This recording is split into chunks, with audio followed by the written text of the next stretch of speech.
I have recovered 58 arms. 58 Feet arms. in such a small areas. Right, And right. huge amount of ammunition. These are the people who realize that if Isabali exists, then that will be difficult for them to do all these things, and finally he was eliminated. Pobitora has got a lot of other species. You reported the first ever sighting of the Gangetic River dolphin inside the Pobitora Wildlife Sanctuary, and your report was carried in the prestigious journal of Bombay Natural History Society. Many of the faunal species Right. of this region have belonged to the state of Assam Right. and other 6 northern states. Right. Brahmaputra river is the barrier. Okay. The species which are found in this part, you don't find in the mainland Is it? Okay. India. Say for an Very example, Huluk interesting. gibbon. Okay. Huluk gibbon is the only ape found in India, and Huluk gibbon distribution ends at river Brahmaputra. Beyond that, you don't find it. Okay. Chinese pangolin. Right. Limit is river Brahmaputra, and there are many such species. Right. The limitation is river Brahmaputra, and beyond that you don't find this animal. Okay. So that is why it is very called the interesting. biodiversity hotspot area. When I joined the academy, I have found that teacher. almost, as a teacher, I found that more than around 30 to 33% are females, and they are really very Women make focused. better conservationists. Yes, and they are focused. Right. They are really focused, because agroforestry basic word itself is agriculture cum forestry. Right. Means whatever we want to do, we have to do involving the community, for the community. In this episode of Naturenomics Digital Dialogues, we are joined by retired forest officer of the Assam government, Mr. Mrigen Baruah. Borbora has worked with the Forest Department for 39 long years and has recently retired as the Assistant Conservator of Forests. Since then, he has been associated with the Nature-Based Solutions program that is a part of the Assam Agroforestry Development Board. Having worked with and in close proximity with wildlife for 39 long years, we can reasonably expect that Mr. Baruah would have a lot of stories and lessons to tell us. As such, in sync with our expectation, we have decided to aptly call this episode Echoes from Forests, Conservation Narratives from Assam.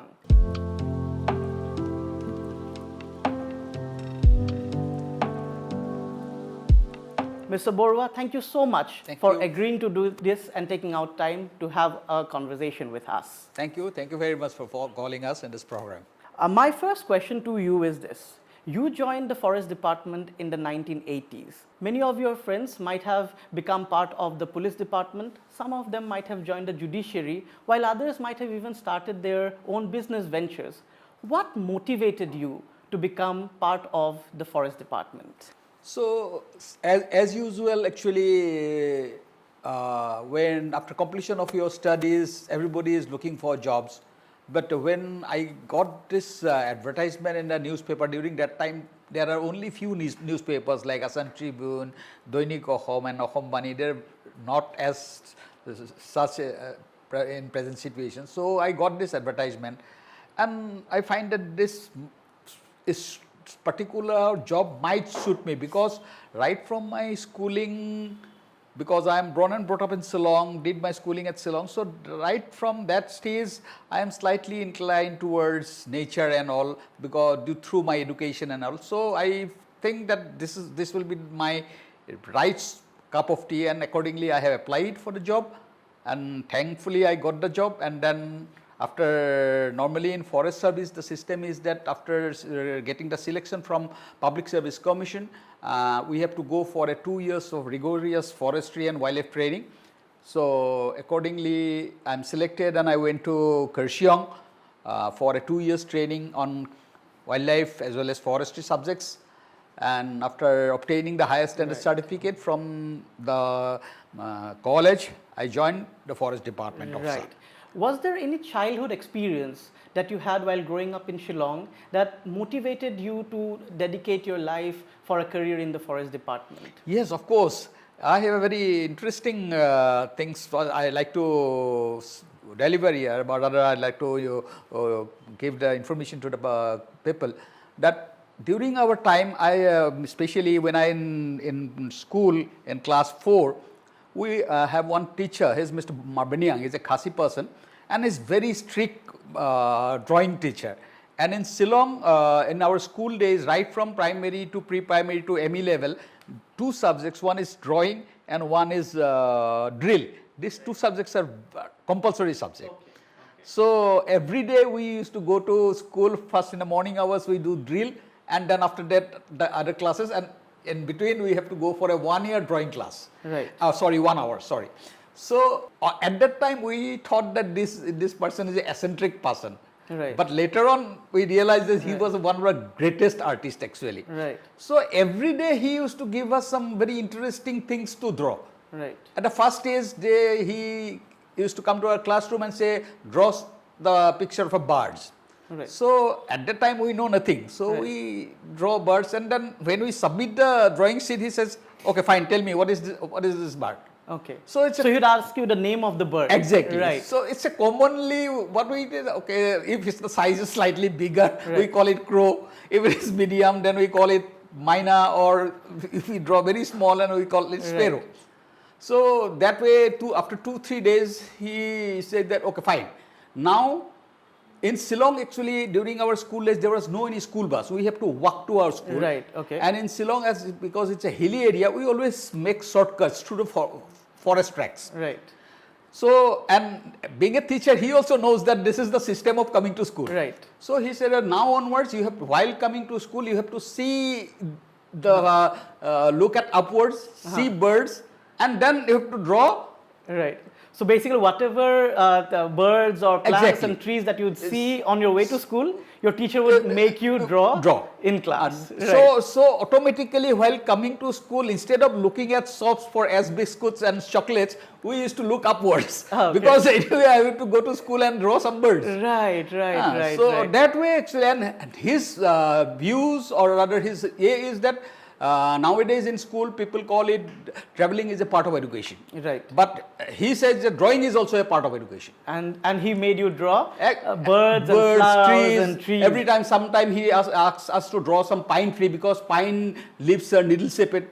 Then he said that now you draw some broadleaf tree. So that way, this type of things are cropped up in our mind. And it nurtured an early appreciation for nature, I think, in your mind, right? That already crop up in your mind. Then after that, when we come to Guwahati, then the opportunity comes to me, and then I visualize that yes, I have learned lot of things at that time unknowingly. Right.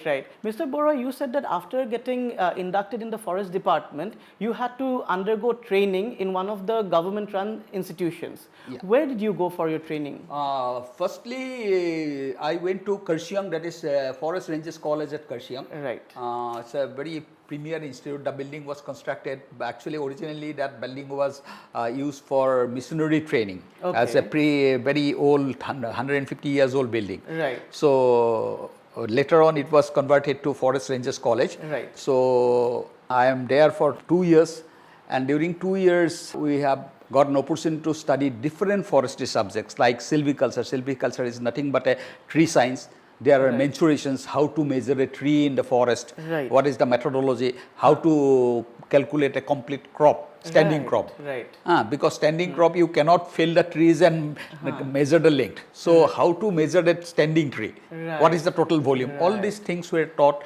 Even we are taught entomology, we taught mycology, forest engineering, because in forestry during our times, all the construction were done by the forest officials. Do you remember any particular piece of advice that you got from your teachers regarding conservation, something that has stayed with you for all these years? Yes, one most important thing is some of our teachers, especially is Mr. Kumar. He was an IFS officer from Bihar, Kedar. So he always says that don't encourage exotic species in your areas. The nature has given you enough. Right. Try to protect whatever given by nature. Don't try to bring some exotic species from other parts of the country and try to plant it in your places. Right.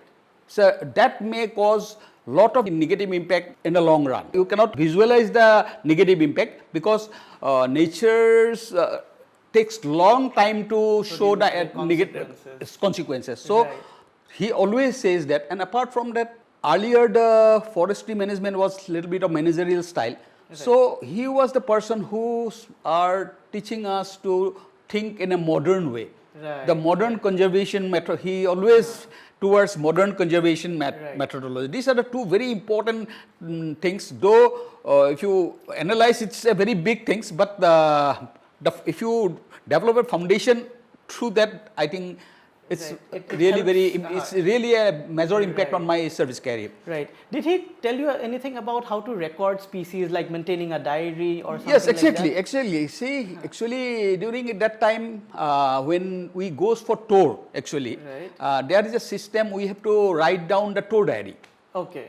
And as a student, no, we are always casual. Right. So in the first year, there are two different type of tours in our training period. One is called summer tour, and one is winter tour. Right. Summer tour is for 15 days, short period, but winter tour is a 3 months long period. Right. So after completion of the summer tour, when we submit the diary, then our faculty members, they said, "Oh, what you have written? It's nothing important. First of all, you should know why you are writing a diary. That whatever you have seen during your traveling or whatever, you should have mentioned everything in details, so that will help you in later part so of do you still do that? Do you still write a diary? And actually, the day I joined in the forest department, from day one to the date of my retirement, I have submitted my diary, and all the diaries are with me till today. Right. So I think they can become a very interesting asset to see how the ecological situation of a place has changed. Like for example, a place that you visited 10 years back and you have made your notes. Now when you actually compare your notes with the present day notes with what you had written 10 years ago, you get an estimate of whether the ecological balance has improved or deteriorated. Yes, that's because very interesting. I think. When we go, because see, in diary, whatever I saw during my movement or during my travel, I used to keep it note. Right from, say, I start with date, time, weather, whether it is sunlight, whether it is a rainy day. That is also I used to record. Even that is why in my book, that is my first book in the Wonders of Pobitora, there I have mentioned that during this 1 year, total number of rainy days also I have mentioned. If I open up my diaries of say around 1985 or 87, then I can visualize the change of forest. For an example, it's a very, even this particular things I have already mentioned long back in one TV interview also, that earlier elephants comes down to the paddy fields or for their water activities to deeper bill in a group. Maybe 20 number of elephants herd, 30 number of elephant herds like that. But due to all these changes, the elephants, they come up to in a herd up to a particular point, then they split. They split 3-4 split, and then they start coming down to the human habitat. Actually, it is not a human. Earlier, it was their habitat. Now it's become a human habitat area, and they start. Nowadays, people call it crop raiding. Actually, we are allowing them to raid crop because we are taking up their lands. And that is the biggest challenges for us, because we have to drive this elephant out. And unfortunately, during that period of time, one particular night at around 11 o'clock, I received a wireless message that a lot of elephants came down to Deeporbill areas. So immediately I went to Deeporbill area with my staffs. And after reaching that, I have heard that elephants are split to different areas. So first of initially, I instruct all the villagers not to. Normally, what happens? People beat drums, firecrackers to drive. That is there no way out. No, they have to do it because they have to drive the elephants out. So I told him that don't do this. Now we are here. Let us allow to drive the elephants out. We have divided our groups in two. One group's gone to the other side, and one group's had gone. I lead the team, and one of my staff, his name is Damodar. He was pointing the torchlight to me because it's a paddy field. No, we have to walk through the small tract or whatever you call it. So he is putting the torchlight there. And suddenly the villagers start beating drum. So when they start beating the drum, all these trail elephants came out of the river, and suddenly they are in front of us. So I start shouting that we retreat back rather, we start running back. But unfortunately, this Damodar who was holding the torch, so he automatically became the target, and he slipped. And when we reached the road, then while running, I have heard a sound called just a slight, sound. I thought something is wrong. But it is dark, so we could not proceed to that spot. When gradually the lights comes out, then we start walking through that, and I found that he was trampled to death. Can you tell us about your first posting? Where was it? Because we have talked about your experience in Karsiong. Thereafter, we have talked about the kind of important lessons that you got from your teacher. But after your training, you were posted in Assam. So where was your first posting? Mr. It's Borbora? again a small funny things. No, I am born and brought up in Shillong, did my college at Guwahati, and after completion of my training, I got my first posting at Haflong. Haflong. Yeah. So the place is regarded as a biodiversity hotspot. So can you tell us how rich is the place in terms of its biodiversity? See, when I joined, that is in the year 1987, Haflong is full of forest and dense forest. Okay. Even in some areas, it is difficult to walk even. Right. And that time, the entire harvesting system, rather the water system of the entire Haflong city was from a hill stream. Okay.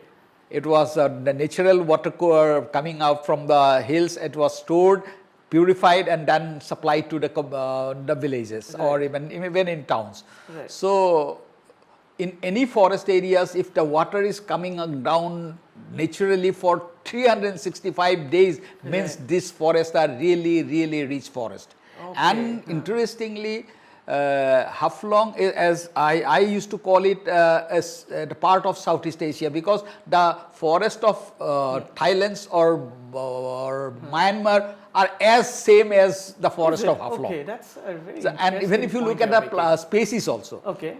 Whether it is a faunal species or a floral species, Right. both are same with the species found in Southeast Asia. Another important part, many of the faunal species of this region, Haflong to the state of Assam and other 6 northern states, Brahmaputra river is the barrier. Okay. The species which are found in this part, you don't find in the mainland Is it? Okay, India. that's Say for an very example, Huluk gibbon. Okay. Huluk gibbon is the only ape found in India, and Huluk gibbon distribution ends at river Brahmaputra. Beyond that, you don't find it. Okay. Chinese pangolin. Right. Limit is river Brahmaputra, and there are many such species. Right. The limitation is river Brahmaputra, and beyond that you don't find this animal. Okay. So that is why it is very called the interesting. biodiversity hotspot area. I think through you we can actually appreciate and understand in a better way how the richness of Haflong as a biodiversity hotspot.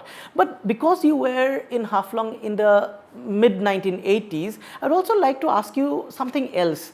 What was the dominant impression about the role of the forest department that prevailed at that point of time when you were a young forest officer? See, actually, forest department, when it was started by the Britishers, their main objective is to commercial exploitation of mature trees. Of course, whatever exploitation they have done it very scientifically. They are the pioneer in publication of silvicultural books, and they are some of the German and forest experts who have published all these books. Even today, we are reading that old books written by Mr. Troop and all. Right. But at that time, because their intention was to extract the mature trees and manage the forest in similar way, so they have a managerial style of management. Right. The Britishers. Britishers. And they don't allow people to come to forest, this is my domain type of thing. Right. And we have adopted the same system. Right. And we have also followed in a similar way. So basically when you joined that kind of a colonial legacy where you would look at the forest mainly from an extractive viewpoint, that kind of a perception still lingered on. Exactly, and apart from that, during that time, policing was very. So by way of policing, we are not allowing people to intervene in our works. So conservation was understood mainly in terms of policing. So if you have to protect species, you basically increase the policing activities of the forest department. So that was prevailed at the time. But later on, actually, what I have seen, when this Jatinga things are popular, known to all the people realize that until and unless we don't motivate these people to kill the birds, we cannot Because you cannot stand one person in each and every trees or in every corner to say don't come, don't do it. It's not at all possible. So what you're saying is that your approach, therefore, or the approach that started alongside your generation of officers is that for conservation, it cannot merely be policing, but it has to involve the community. Yes, of course. That was the beginning actually. Right. That was the beginning. When we joined the department, people have started changing their mindset. Right. That no, now onwards we cannot follow the old method of management. Now we have to accept the people and we have allowed them to come forward with us. Right. And we and make them stakeholders. Exactly, right? exactly. And that is what actually later on the joint forest management policies came to existence. I see. Mr. Baruah, in 1995, you were selected for a training program in the United Kingdom. Can you tell us more about it, please? Actually, again, there is a very small, you can call it a story. Actually, pygmy hog, I think you know, you heard about this species, one of the most cutest boar, and it is endemic to Assam. Oh, okay. Nowhere else in the world. Okay. So, one Mr. William Oliver, he came to Assam, he did the studies, and that time Mr. Borbora was the director Manas National Park. It's a long old things. And at that time, they have realized that pygmy hog population has gone down drastically. Right. And in any species, if they population goes down below 50s, the revival become almost impossible. Right. So that is why they came to Assam and did the studies, and finally they had a plan to start some plant breeding program. Right. Because there is a big difference between captive breeding and plant breeding. So William Oliver and Jeremy Melanchthon, they came to Assam. They are from that particular pioneer institute called, during that time it was known as Jersey Wildlife Preservation Trust. Right. But later on, nowadays it is known as the Gerald Dorrell Wildlife Preservation. That is, Gerald Dorrell was the pioneer in developing this particular center. It comes under the University of Kent. Right. So they start moving around all the states of Assam and to find out a very suitable place where they can start with their program. Right. And that time I was posted as attached officer to Assam State Zoo. And Mr. B.S. Bonal, another great person, he was the divisional forest officer of Assam State Zoo, and he asked me, Mrigen, you go and help them. So that way I get an opportunity to move with these people. And this conservatives, they are very intelligent people. No? They keep on discussing with me, and they later on they realize that I will be the fit person for this project. Okay. So they immediately informed the British Commission to provide me all the funds and so that I can go for the training. Right. And the state government, they have applied, asked state government, initially there are a lot of hiccups, but finally I got the clearance and I gone for this wildlife management and captive breeding training at Jersey Wildlife Preservation. During that time, it was Jersey Wildlife Preservation Trust. Interesting. Now, I would like to move to a phase of your career which I feel would be of great interest to our viewers. That is your stint as the range officer of Pobitora Wildlife Sanctuary. Your efforts to conserve and protect the one-horned rhinoceros in Pobitora has been widely acknowledged. You have been awarded by the WWF, you have also been awarded by the Assam government for your efforts to conserve the one-horned rhinoceros. In fact, poaching had gone down drastically during your period in Pobitora. So can you please tell us the main features of your rhino protection strategy while you were working in Pobitora? Yes, I joined in the year 1996 as a range officer at Pobitora Wildlife Sanctuary in the month of November. And my joining at Pobitora is also a very interesting thing, but after joining, within 15 days or 20 days, actually 2 rhino poaching took place. Okay.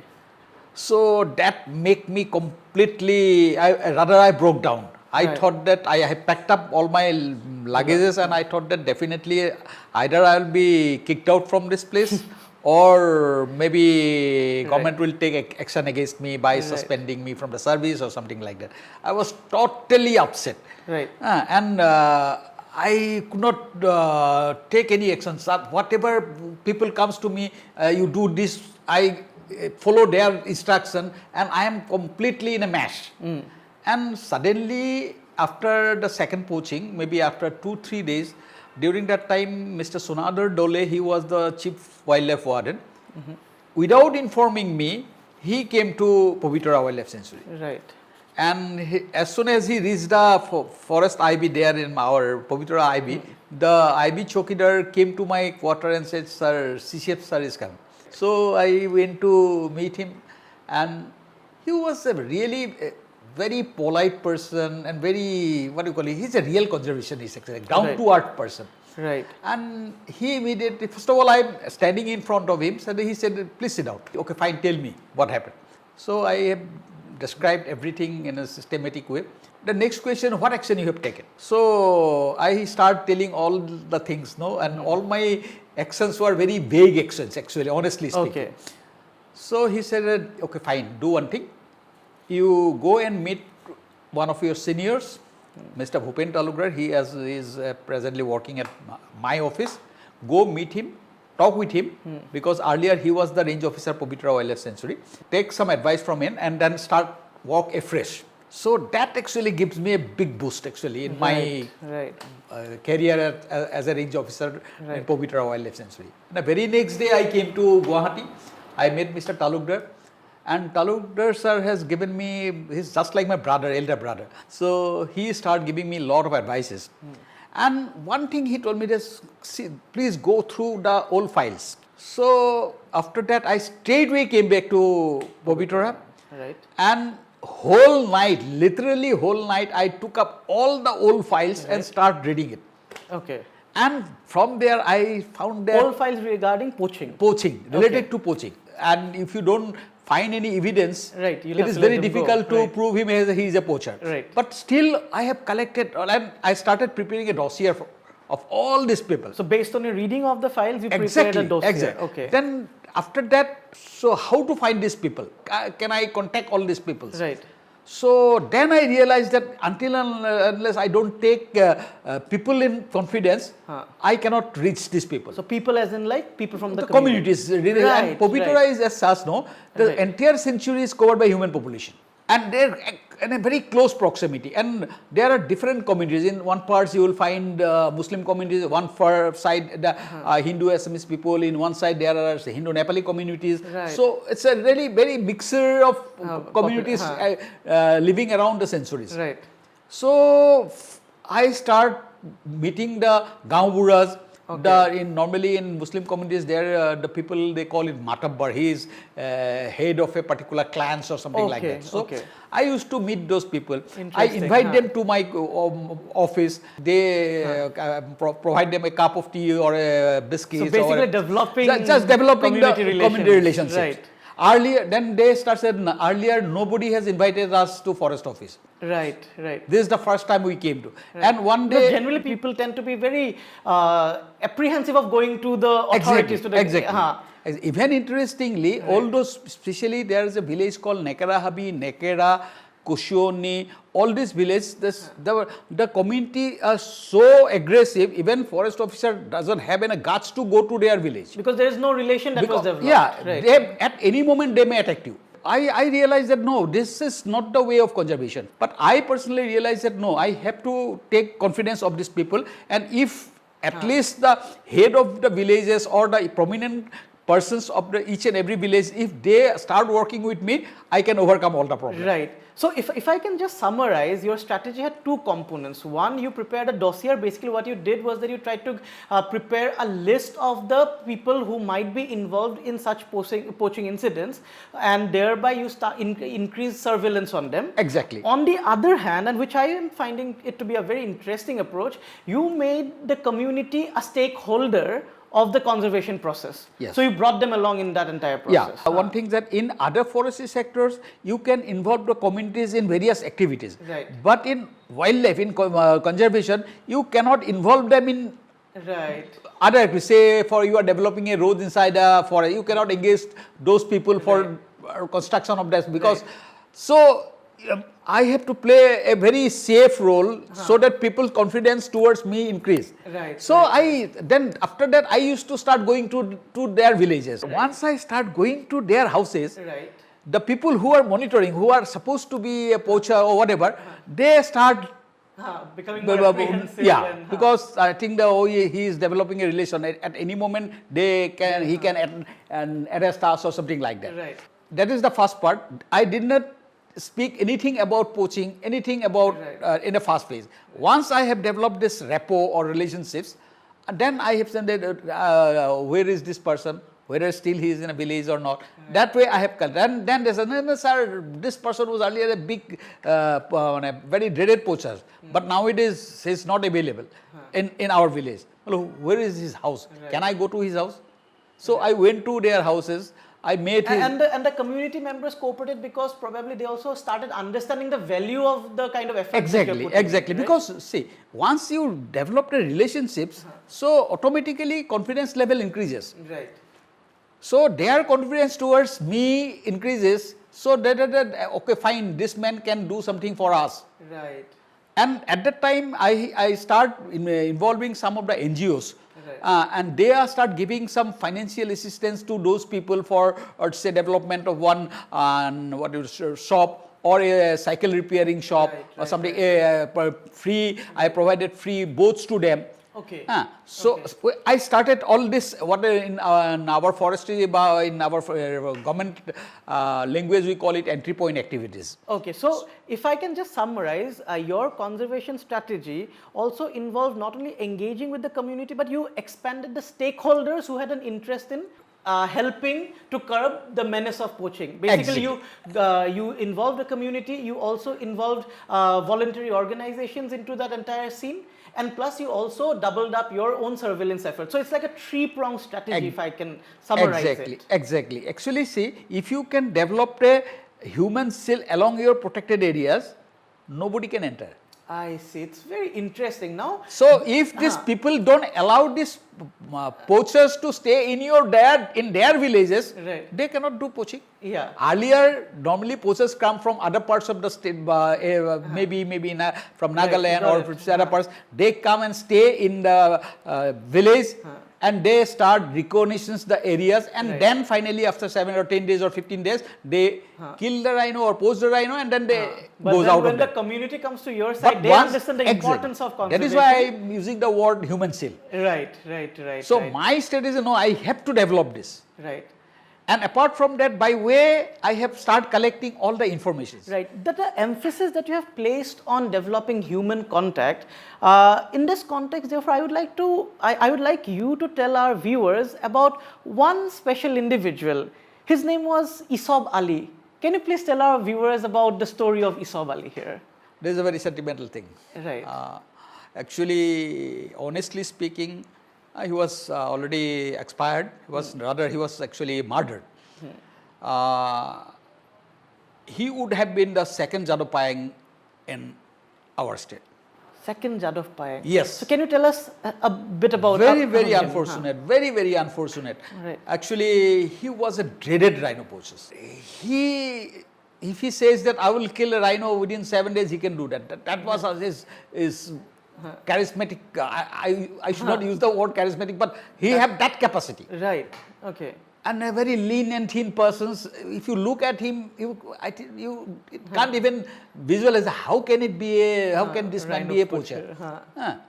But he is a tough guy.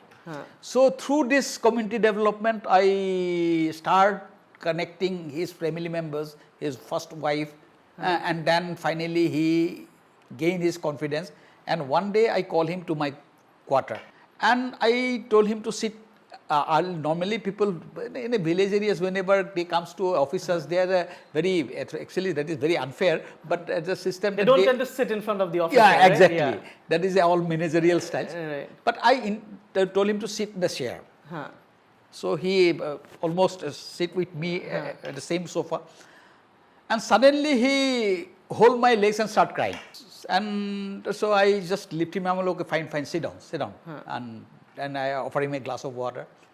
Then he says, sir, nobody has given me so much respect in my life. Right. Sir, I will help you.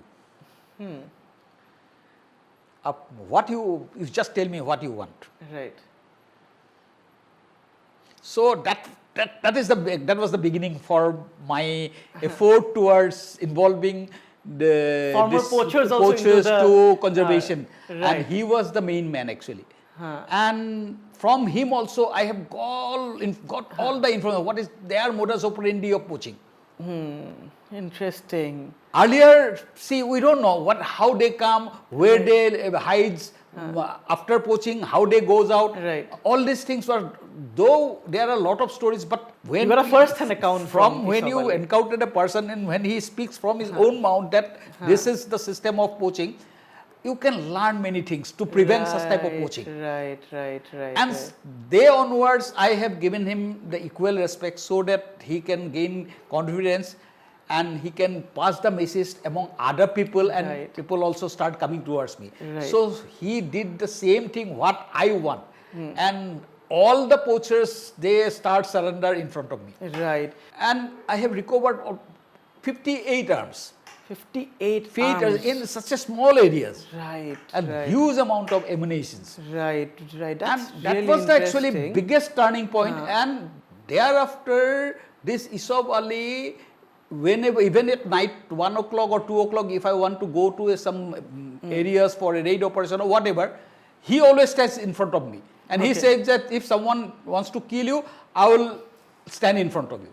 I think that requires a high level of motivation for Exactly. a ex-poacher to become such an active supporter of the entire conservation effort. For our viewers, I'd like to add on to the story that Baruah left Pobitora Wildlife Sanctuary in the early 2000s, but Isab Ali continued to help the Forest Department's effort in the wider Pobitora area, collaborating with the Forest Department. And as a result of that, he attracted the ire of the existing poaching networks. And eventually, in 2015, I guess, while returning back home in the afternoon, he was brutally hacked to death by a lot of miscreants who are suspected to be poachers. And at that point of time, Mr. Baruah here also made a lot of public appeals that such kind of conservationists, if we cannot protect them, it is actually a very sad story for the entire conservation effort. Yeah, it is very true. Right. He did a splendid job for Pobitora. Even after I left Pobitora, Mr. Mukul Tamuli, he took over charge from me, and he was very good officers. He have a good experience working in Kaziranga National Park, and Isab Ali started helping him also the way he helps me. Right. And of course, sea poaching is a big threat to all the rhino protected areas, and new poachers comes up because the people who are on this trade are investing huge amount of money. And I actually, understand. these are the people who realize that if Isab Ali exists, then that will be difficult for them network to operate, do all these Right. things, and finally he was eliminated. Mr. Baruah, when we think about Pobitora, and even our conversation is a testimony to this, we largely seem to think about the rhinoceros. But as you would of course agree, Pobitora has got a lot of other species. You reported the first ever sighting of the Gangetic river dolphin inside the Pobitora Wildlife Sanctuary, and your report was carried in the prestigious Journal of Bombay Natural History Society. Can you tell us about your first ever sighting, which I guess is still the only sighting of the Gangetic river dolphin inside the Pobitora Wildlife Sanctuary? Can you tell us about it? Yeah, see, I have a habit of doing patrolling inside the forest almost regularly, morning hours, and I used to carry my binoculars, cameras all the time. Right. So one day while walking through, there is a coal bill named Goronga. Right. So while walking through that bill, I saw one what do you call it, river dolphin, Gangetic river dolphin humping ups and down and ups and down. I was really shocked. Right. Because there was no such record of dolphin in bills. Right. So it's really increased my inquisitiveness how this animal entered bills. Then I keep on visiting that site and observed, and I have seen that when the flood water goes up, because the Goronga through when linked up to it through Kolong to River Brahmaputra actually. Okay. At the high floods. Right. And once the area becomes flooded, the dolphin goes out. Okay. And when they start humping, I have seen that the size of the dolphin is very small, not Right. like adult dolphin. Right.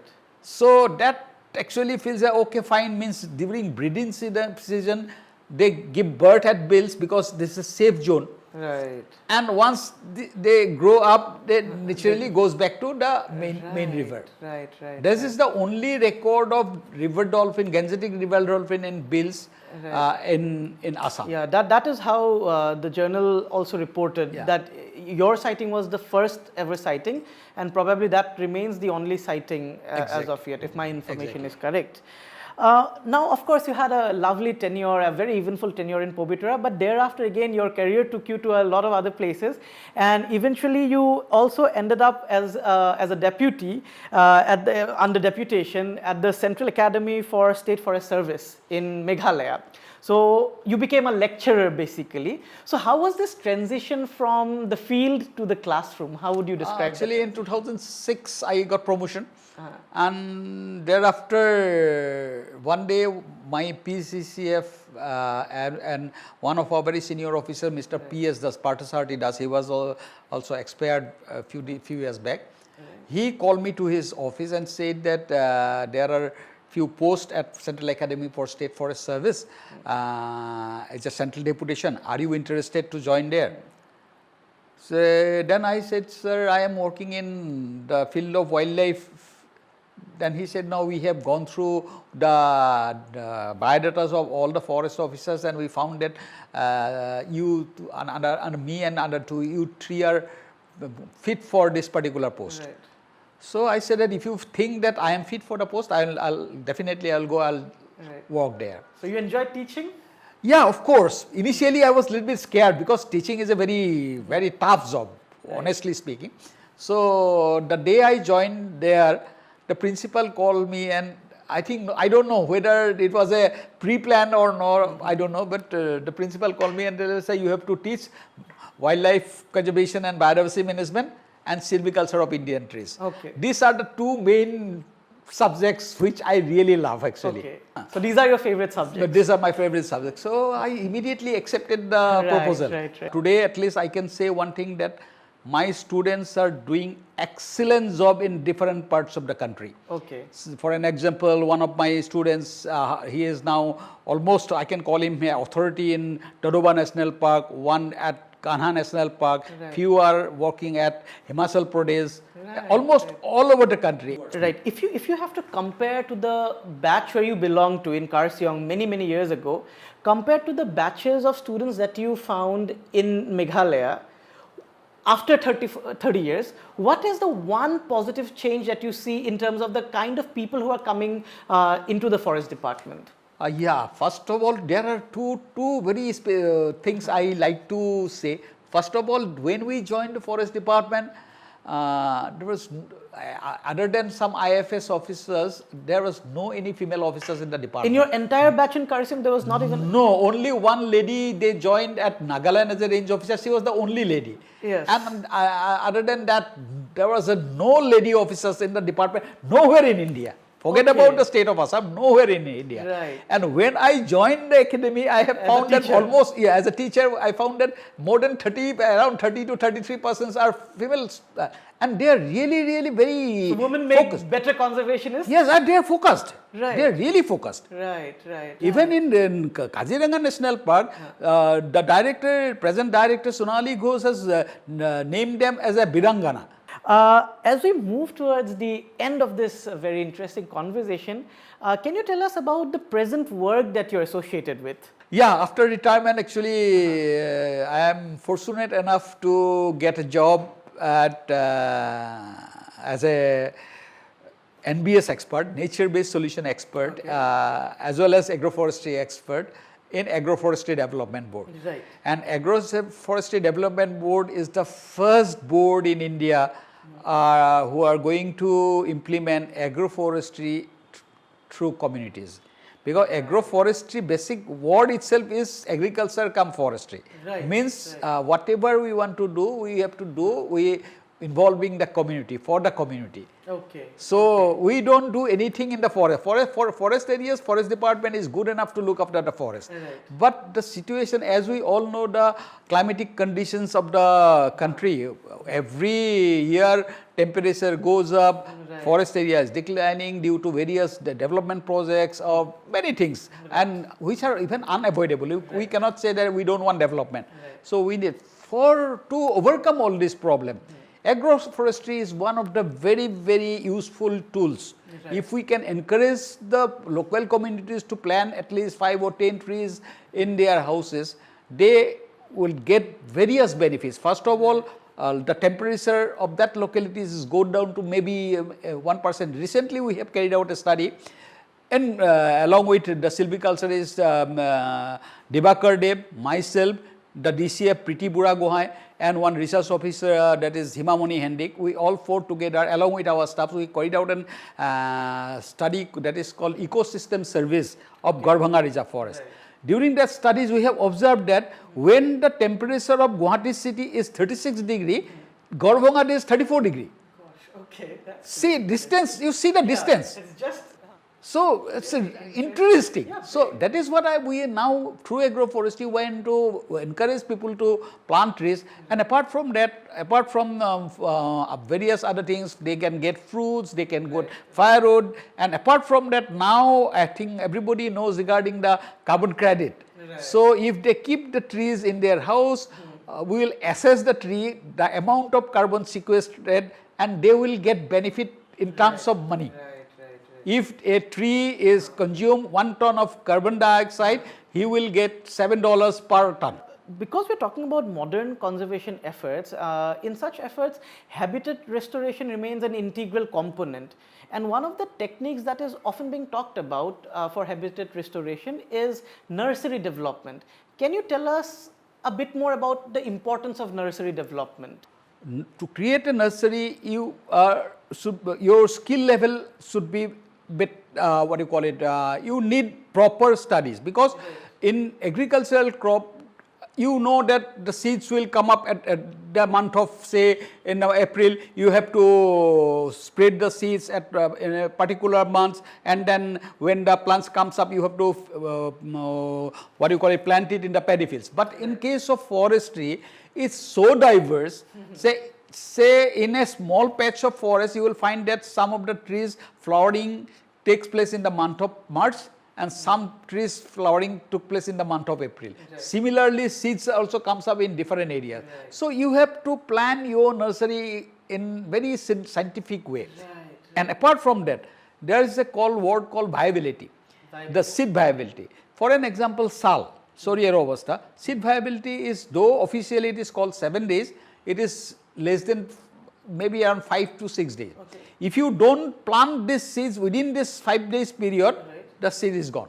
Oh. But on the other hand, some of the seeds remains for 1 year, even up to 2 years. To quick germination, nursery, sometimes we do treatment. Right. Seed tray. For an example, teak tree seeds.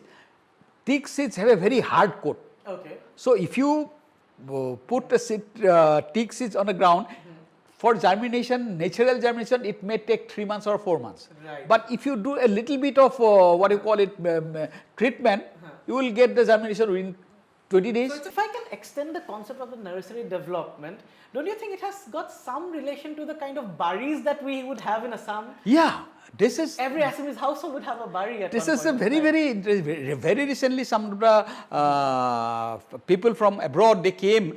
There is a place called very near to Kaziranga National Park, I forgot the name of that particular area, right, where we have developed one agroforestry models. Right. And the director Kaziranga National Park, Dr. Sonali Ghosh, myself, we went to these villages and we took all these peoples to the backyard gardens, the baris, what we normally call it.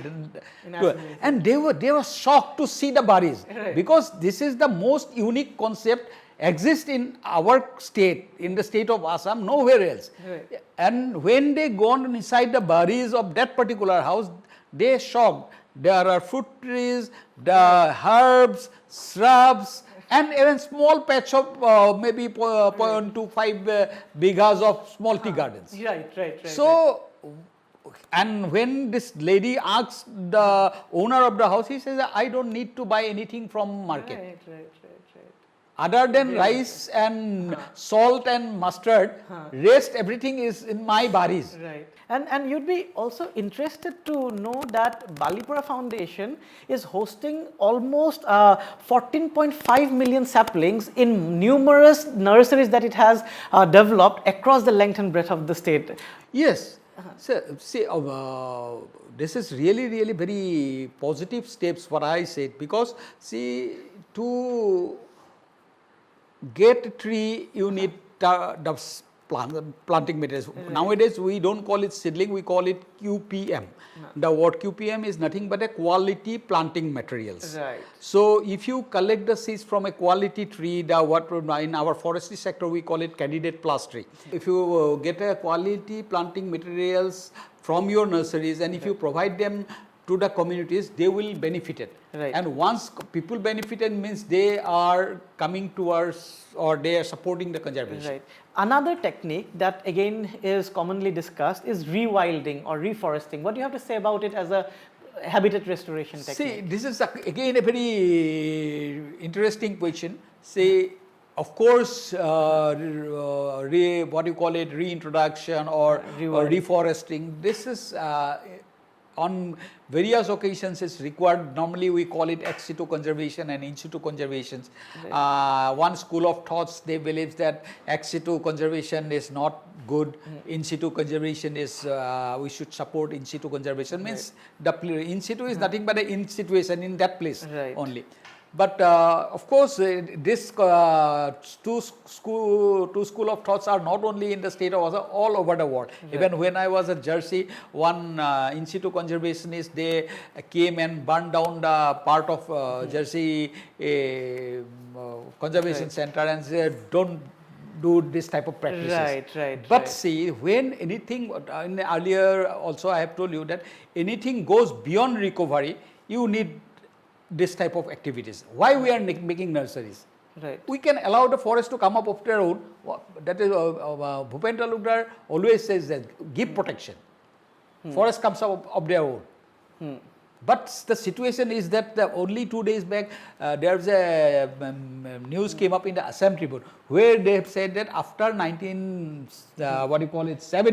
73% of the wildlife are lost, and on the other hand population has doubled to 8 million. So we have a big pressure. We have a limited areas and pressure is so high.